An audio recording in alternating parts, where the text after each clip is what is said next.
देखिए ये भी एक J22 में 2023 में आपसे एक प्रॉब्लम पूछा गया for natural number n that an is equal to जो हमें 19 टू द पावर n और 12 to the minus 12 to the power n।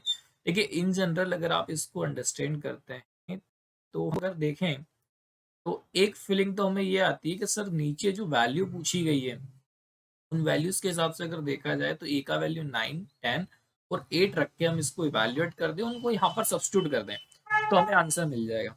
लेकिन ये गलती आप करना नहीं, क्योंकि होगा क्या ना कि यहाँ पर पावर इतनी बड़ी है जो कि हमें सिंप्लीफाई करने में नानी दादी याद दिला देंगे, है ना। तो इसलिए हम लोग यहाँ पर वो मेथड यूज नहीं करेंगे। ओके, तो इसके लिए हमारे पास एक होता है न्यूटॉन्स मेथड।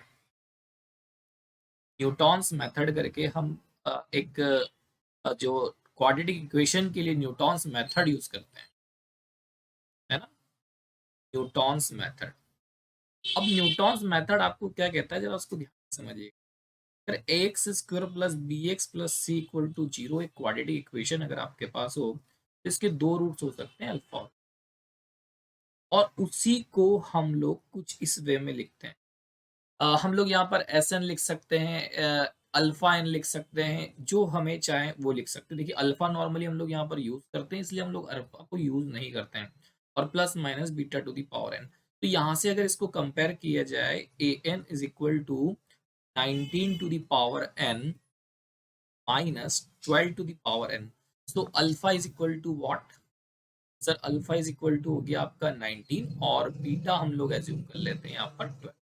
ठीक है, चलिए अब हम यहाँ से जो है एक नॉर्मली जब हमारे पास ये चीज पता होती है इसके बाद हम लोग क्या लिखते हैं, A S N plus B S N minus one plus C S N minus two. ये न्यूटॉन्स फॉर्मूला के अकॉर्डिंग इक्वेशन सेटिस्फाई होगी।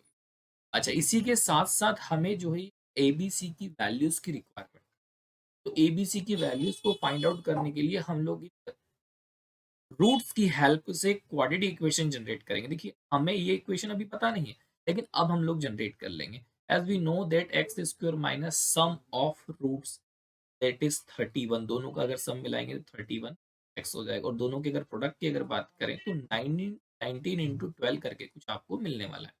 तो अगर हम लोग यहाँ पर देखें तो 240 और 240 में से अगर आप सब्ट्रैक्ट करते हैं 12, सो 240 में से 12 सब्ट्रैक्ट करेंगे तो आपको 228 के समथिंग कुछ मिलेगा, जो कि मैं अभी कैलकुलेट नहीं कर रहा।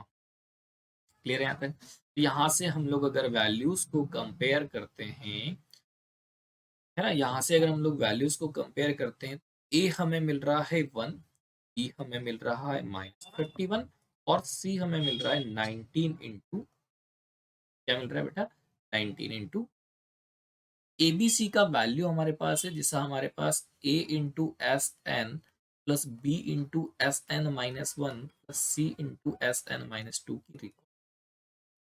तो ए का वैल्यू 1 है, S N as it is. C का वैल्यू हमारे पास 31 है, that is S N minus, plus C का वैल्यू जो है प्लस कितना, 12 into 19 S N minus two. अब यहाँ एक चीज और नोटिस करने वाली है, इस इक्वेशन में जरा आप ध्यान से देखिए, इसमें जो n की सबसे बड़ी वैल्यू है उसको आपको कंसीडर, तो n इक्वल टू 10 के लिए आप इसको सॉल्व करेंगे, ये हो जाएगा s10 minus 31s9 plus 12 into 90 s8। अब देखिए इस इक्वेशन से अगर आप देखेंगे तो यहाँ पर आपको डिनोमिनेटर में क्या चाहिए, s8। इनका मिडिल टर्म ही नॉर्मली हमें रिक्वायरमेंट होता है, तो इसको मैं इधर लेकर जाता हूँ, है ना।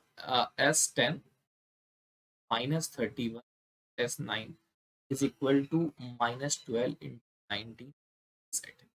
यहाँ से इन जनरल हम इसको अगर सॉरी माइनस के साथ में हम इसको ऐसा भी लिख सकते हैं, है ना, हम इसको ऐसा भी लिख सकते हैं, 12 into 19 s8 is equal to 31s9 minus.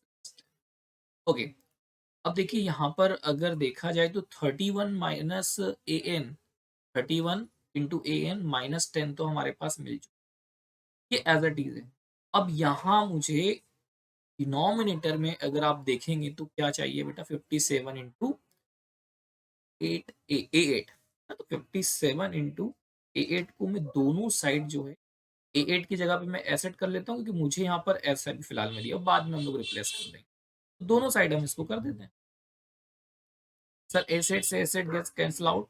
यहाँ इस 12 को जो है हम लोग क्या लिख सकते हैं बेटा, 19 को 3 टाइम्स कैंसिल आउट हो जाएगा, ये 3 आपको कितने टाइम्स कैंसिल आउट हो जाएगा, 4 टाइम। सो अल्टीमेटली आपको जो आंसर दिखाई दे रहा है, अच्छा यहाँ पर आप चाहें तो अगर आपको कंफ्यूजन हो रहा है तो आप अल्फा और ए जो है लिख सकते हैं। तो इट इज A8 और इसका जो वैल्यू आपको मिलेगा वो कितना मिलेगा। बहुत ही आसान प्रॉब्लम, बार बार एग्जाम में या प्रैक्टिस पेपर में किया जाता है, तो आसानी से इस तरह के प्रॉब्लम्स आपसे बनना चाहिए था। तो ऑप्शन नंबर ए जो है इसका बिल्कुल करेक्ट आंसर। क्लियर है बेटा? Okay, thank you very much.